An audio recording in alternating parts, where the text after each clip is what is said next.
Hey folks, and welcome back to Shaggy's Car Shop. On tonight's episode, well, as you can see, engine on a creeper, backside of this,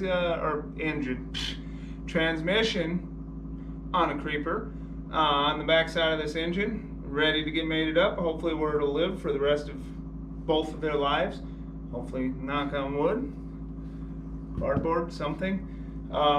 Nothing decides to grenade itself. Yeah, without any further ado, let's get this mounted onto there. Be right back with you.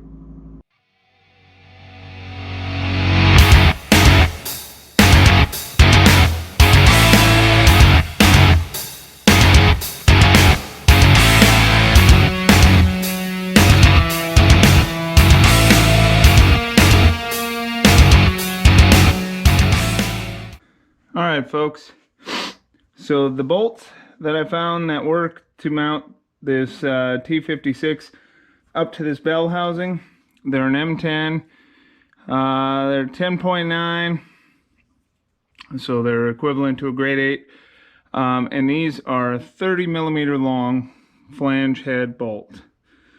30 millimeter equates to just shy of 1.25 inches, but as you can maybe see, maybe not, they stick out the distance of this flange, so that's what I wanted them.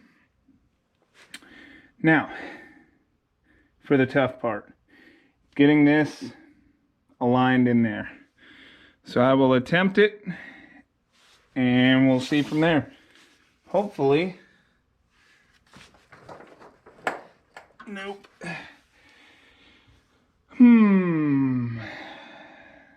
Well, may just have to try and muscle this. Where are my dowel pins? Dowel pin there, dowel pin there. This is gonna suck.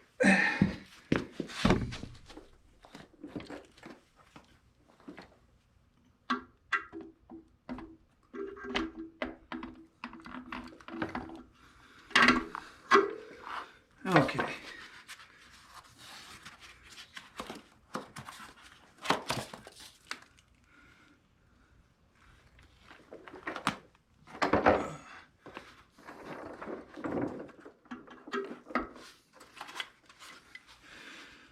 All right, let's try this again. Basically is what I'm trying to do. I don't know how well y'all can see it. So right here on the input shaft, it is splined. Your clutch disc is splined. And then you got to get that input shaft into your pilot bearing. So you might have to lift it up, get that started, spin it a little, and then work it in.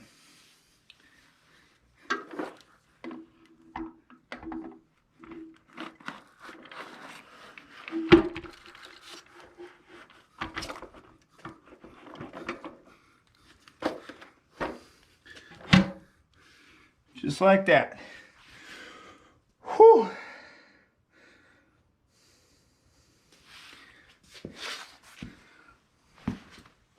All right. Let me get a couple of these hand threaded in so this doesn't try and back out.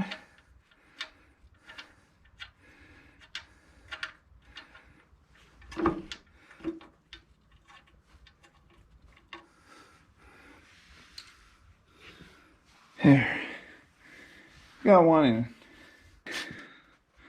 Looking at the Tremec instruction manual, these are supposed to be torqued down to 40 foot-pounds. So let me go get these all started and hand snugged up, and then we'll come back and torque them. So let me get that done, and then I'll bring you right back. Alright, so there's 8 of these bolts, 2 up top, and then 2 on each side, and then 2 underneath. So let me set this torque wrench. Hold on. 10, 20, 30, and 40.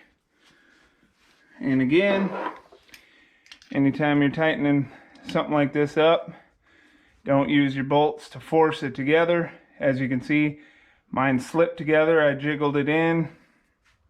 It's went together fine. I hand threaded all the bolts in finger snug and then snugged them up with a socket. And now I'm going to torque them all down. So let's see here. Let's start with this one. Okay. Actually, let's go with that guy there.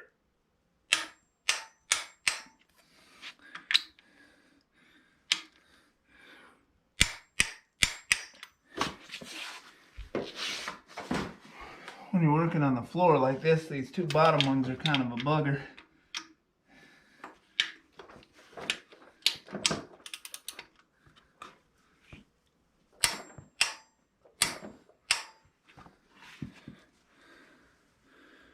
Let's see, where did I start?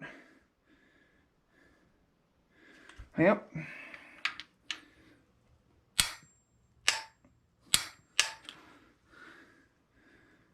Yeah.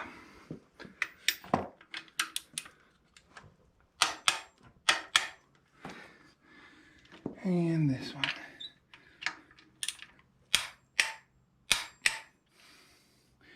All right, and then we'll just double check them all.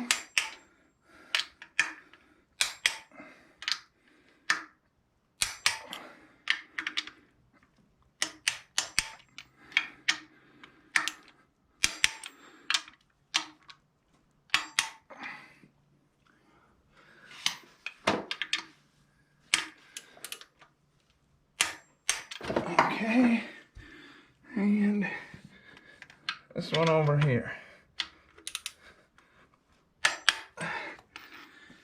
All right, there you have it. I guess I should have, that went quicker than I thought. I should have added that to my last video, but oh well.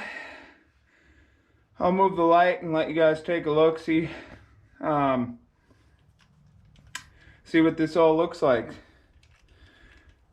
Because it's kind of strange, I guess, to have a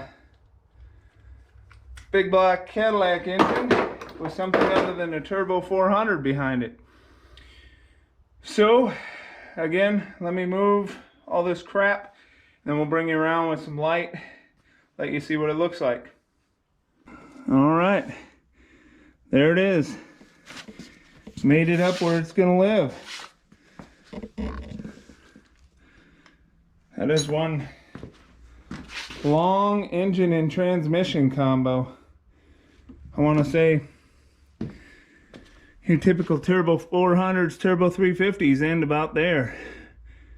I mean, unless you had, I know some of the Chrysler transmission had real long tail housing, but man, one thing to note, at least on my application, you notice the Tremec is upside down. I don't know, but I think the T5s or TKO 500, 600, you can get multiple options. But I know on the T56, I had to spin mine around to get my shifter where I wanted it. But I know you can do that. You can block this off, put your shifter here. Lots of different options on these. So I think that might even be a weird shift location there too. I don't know, I'll have to get into my book and look at that. But yeah, lots of different options on these. 6-speed manual. I got the wide range. So yeah, hopefully, you know, cruising down the highway with that thing in front of it, I'll be able to get the RPMs down a little lower and save on some of this gas. But All right, folks, let me bring you right back. All right, folks, that's it for this video, and I guess the series, I don't know, what is this, 5, 6, something like that, of mounting a T56 up to a big block Cadillac engine. Let's see, what's next? Honestly, I don't know. I know one thing, you guys probably can't see it too well, or maybe at all on your video. Let's see, where is it? Down here, there's a spot for a, if you're running manual clutch with a clutch fork and Z-bar and all that, I want to see if there's a block off plate or if I got to make one, just so I don't get anything up in there. Again, just kind of cleaning this stuff up. Yeah. Guess get this off into a corner, get it set stable somewhere. Finish cleaning up my garage, and hopefully by then the old fire chicken will be back. We'll see. Probably not. But figure out something to do. Let's see, I got starter, transmission. Yeah, this thing's about ready to go. Got to figure out some of the wiring on this, but shouldn't be too bad. Like I said, I got a few things I gotta buy for the engine itself. But yeah, I guess that's it for tonight's video. Sorry it was a short one. It isn't too bad lining up these manual transmission onto into a clutch or bell housing when it's all open. Doing it in a car is a heck of a lot harder. For those of us who have ever done that, I've done a few, it sucks. This way, I know it's going to be a bit more precarious, stabbing an engine and transmission into a painted car altogether. My body shop guy was a little apprehensive of me doing that, but it is what it is. Yeah, this is going to be a lot easier because I don't think I'd be able to get this and this up in my Firebird with that engine. With a different engine, most likely. This engine, definitely not. It's too tight. But yeah, all right, I guess we'll catch you on the next one. Thank you.